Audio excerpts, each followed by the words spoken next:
Hello प्यारे बच्चों, welcome to my YouTube channel. स्वागत है आप सबका स्टडी दोषम चैनल पे। आज हम भूगोल का 9th क्लास का पार्ट नंबर 4 जलवायु के क्वेश्चन आंसर्स करेंगे। ठीक है, इसकी व्याख्या पहले कर चुके हैं। व्याख्या का लिंक आपको डिस्क्रिप्शन में मिल जाएगा। चलिए स्टार्ट करते हैं। पहला क्वेश्चन है कि नीचे दिए गए 4 विकल्पों में से सही उत्तर चुनिए।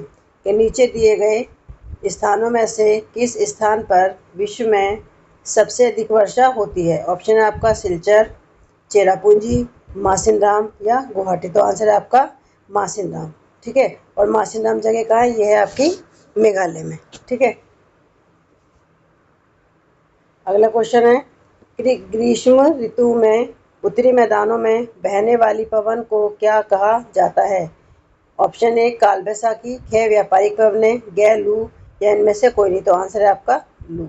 ठीक है, अगला क्वेश्चन है निम्नलिखित में से कौन सा कारण भारत के उत्तर पश्चिम भाग में शीत ऋतु में होने वाली वर्षा के लिए उत्तरदायी है। ऑप्शन क चक्रवाती अवदाब, ख पश्चिमी विक्षोभ, ग मानसून की वापसी, घ दक्षिण पश्चिम मानसून। तो आंसर है आपका पश्चिमी विक्षोभ। ठीक है, अगला क्वेश्चन है कि भारत में मानसून का आगमन निम्नलिखित में से कब होता है। क मई के प्रारंभ में, ख जून के प्रारंभ में, ग जुलाई के आरंभ में या ख अगस्त के प्रारंभ में। तो आंसर है जून के प्रारंभ में। ठीक है, अगला क्वेश्चन निम्नलिखित में से कौन सी भारत में शीत ऋतु की विशेषता है। क गर्म दिन एवं गर्म रातें, घ गर्म दिन एवं ठंडी रातें, ग ठंडा दिन एवं रातें, ढ ठंडा दिन एवं गर्म रातें। तो आंसर आपका ठंडा दिन एवं ठंडी रातें। ठीक है, अगला क्वेश्चन है कि निम्नलिखित प्रश्नों के संक्षेप में उत्तर दीजिए। पहला क्वेश्चन है कि भारत की जलवायु को प्रभावित करने वाले कौन कौन से कारक है। देखिए सबसे इंपॉर्टेंट क्वेश्चन इस चैप्टर का यही है। ये क्वेश्चन आपसे हर बार पूछा जाता है। जो आपके फाइनल टर्म जो एग्जाम होगा उसमें यही क्वेश्चन हर बार आपको देखने के लिए मिलेगा। तो सबसे इंपॉर्टेंट क्वेश्चन आपका यही है। तो आंसर है कि भारत की जलवायु को प्रभावित करने वाले कारक हैं अक्षांश, ऊंचाई और वायुदाब और पवन। ठीक है, समुद्र से दूरी, महासागरीय धाराएं तथा उच्चावश। ठीक है, अगला क्वेश्चन है कि भारत में मानसूनी प्रकार की जलवायु क्यों है। तो आंसर है कि भारत में मानसूनी प्रकार की जलवायु है क्योंकि भारत की जलवायु मानसून पवनों के प्रभाव क्षेत्र के अंतर्गत आता है जो 20 डिग्री उत्तर से लेके 20 डिग्री दक्षिण तक सीमित है। ठीक है, अगला क्वेश्चन है कि भारत के किस भाग में दैनिक तापमान अधिक होता है और क्यों। तो आंसर है कि भारतीय मरुस्थल जो भारत के उत्तर पश्चिम भाग में स्थित है में दैनिक तापमान अधिक होता है क्योंकि वहाँ रेत पाई जाती है जो दिन के समय सूरज की रोशनी को बहुत अधिक जल्दी गर्म हो जाती है। अगला क्वेश्चन है कि किन पवनों के कारण मालाबार तट पर वर्षा होती है। तो आंसर है दक्षिण पश्चिम पवनों के कारण मालाबार तट पर वर्षा होती है। ठीक है, अगला क्वेश्चन है देखिए एक बार ये क्वेश्चन पूछा गया था कि जेट धाराएं क्या हैं तथा वे किस प्रकार भारत की जलवायु को प्रभावित करती है। तो ये भी आपका इंपॉर्टेंट क्वेश्चन है। ठीक है, तेजी से बहने वाली और संकीर्ण हवा की धाराओं को जेट धाराएं कहा जाता है। सौरमंडल में उच्च ऊंचाई लगभग 12,000 फीट पर ठीक है धाराएं बहती हैं। भारत में ये जेट धाराएं ग्रीष्म ऋतु को छोड़कर पूरे वर्ष हिमालय के दक्षिण में प्रवाहित होती हैं। यह पश्चिमी प्रवाह पश्चिमी विक्षोभ के लिए जिम्मेदार है जो देश के उत्तर और उत्तर पश्चिमी भागों में अनुभव की जाती है। ठीक है, अगला क्वेश्चन है मानसून को परिभाषित करें और मानसून में विराम से आप क्या समझते हैं। तो आंसर है कि वायु की दिशा के मौसमी परिवर्तन को मानसून कहा जाता है। मानसून में विराम एक परिघटना है जिसमें मानसूनी वर्षा एक समय में कुछ दिनों तक ही होती है। इनमें वर्षा रहित अंतराल भी होते हैं। ये विराम मानसूनी गर्त की गति से संबंधित होते हैं। अगला क्वेश्चन है कि मानसून को एक सूत्र में बांधने वाला क्यों समझा जाता है। तो आंसर है निम्नलिखित कारणों से मानसून को एक सूत्र में बांधने वाला समझा जाता है। फर्स्ट है कि संपूर्ण भारतीय भूदृश्य, इसके वनस्पति और जीव आदि मानसून से प्रभावित हैं। ठीक है। अगला पॉइंट है कि ये मानसूनी हवाएं कृषि गतिविधियों के लिए पानी उपलब्ध कराकर पूरे देश को एक सूत्र में बांधती हैं।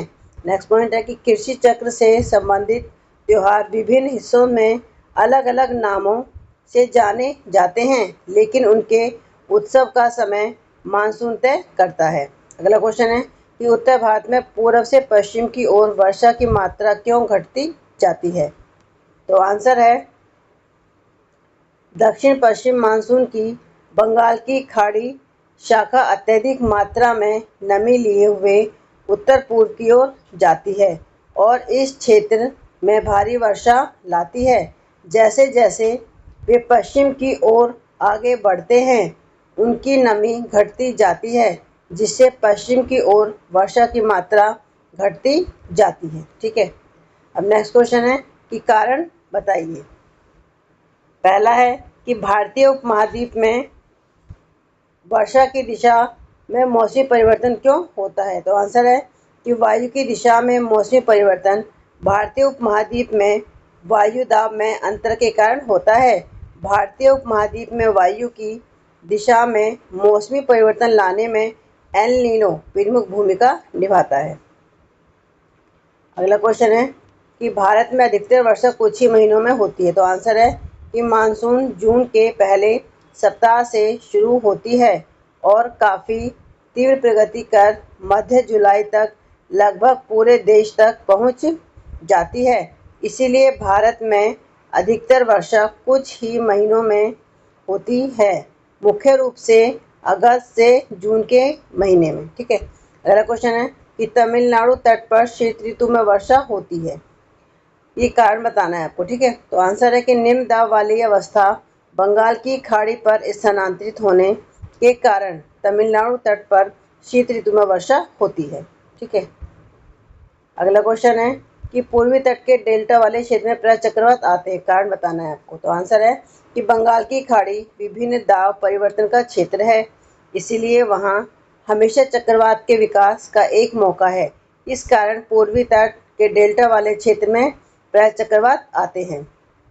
अगला क्वेश्चन कि राजस्थान, गुजरात के कुछ भाग तथा पश्चिमी घाट का वृष्टि छाया सूखा प्रभावित क्षेत्र है। कारण बताना है कि ये क्यों है? तो आंसर है कि कुछ भाग अरावली की बारिश छाया क्षेत्र में आते हैं, इसलिए वे सूखा प्रभावित क्षेत्र हैं, क्योंकि वहाँ बारिश बहुत कम होती है। ठीक है।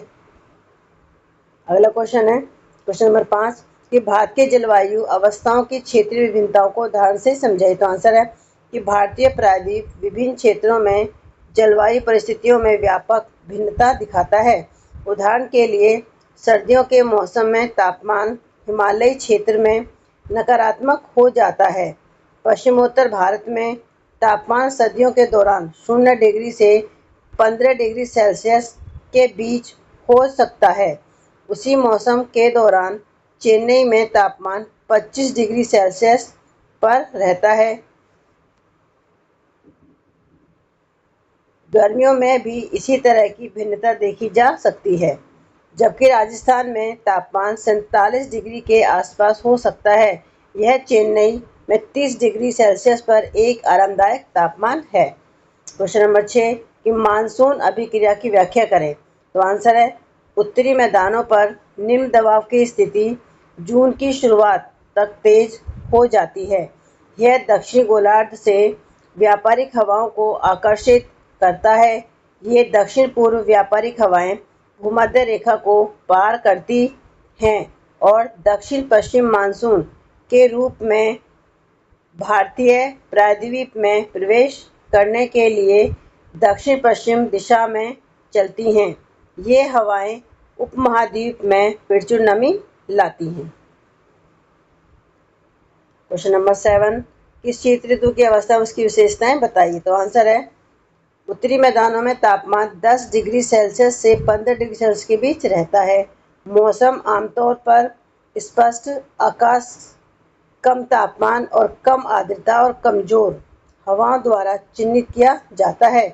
पश्चिम और उत्तर पश्चिम से चक्रवाती गड़बड़ी का प्रभाव उत्तरी मैदानों पर ठंड के मौसम की एक विशेषता है। ये निम्न दाब प्रणालियाँ भूमध्य सागर और पश्चिम एशिया में उत्पन्न होती हैं और भारत में चली जाती हैं।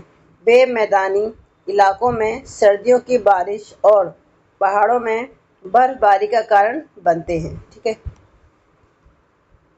अगला क्वेश्चन नंबर 8 कि भारत में होने वाली मानसूनी वर्षा उसकी विशेषताएं बताइए। तो आंसर है कि मानसून बारिश में टूट जाता है, जिसका अर्थ है कि बीच में गीले और सूखे अवधि है। मानसून अपनी अनिश्चितताओं के लिए प्रसिद्ध है। यह देश के एक हिस्से में भारी बाढ़ का कारण बन सकता है और दूसरे हिस्से में सूखे के लिए जिम्मेदार हो सकता है। अपने अनिश्चित व्यवहार के कारण यह कभी-कभी भारत में खेती के कार्यक्रम को बिगाड़ देता है। इससे पूरे देश में किसान प्रभावित होते हैं। ठीक है, तो देखिए इस चैप्टर के सारे ही इम्पोर्टेंट क्वेश्चन थे।